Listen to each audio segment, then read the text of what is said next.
Perché avete scelto di appoggiare Patrizia Bisinella, sindaco, e la lista di Flavio Tosi? Proprio per la continuità che Patrizia rappresenta nei confronti dell'impegno che ha avuto Flavio Tosi per 10 anni, che ha cambiato la nostra città, che ha dato alla città lustro internazionale con proposte culturali internazionali di grande spessore.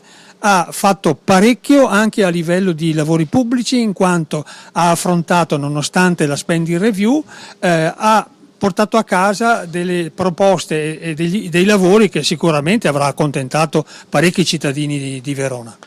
In che cosa si differenzia la vostra lista da altre o quali sono i punti caratterizzanti?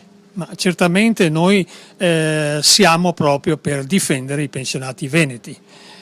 Vogliamo difendere la pensione, vogliamo difendere la sanità, che sono due cardini della nostra associazione.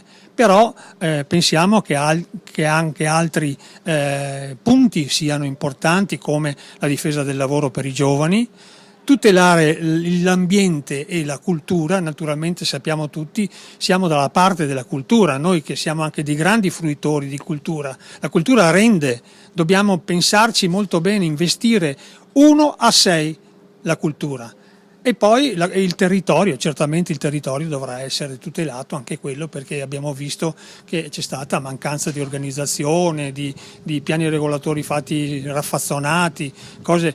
Dobbiamo amare il territorio e essere dalla parte dei pensionati. Nelle piccole cose, come per esempio il ticket, noi non possiamo pagare 50 euro di ticket ogni 2 mesi per i medicinali. 50 euro per noi vuol dire un paio di scarpe.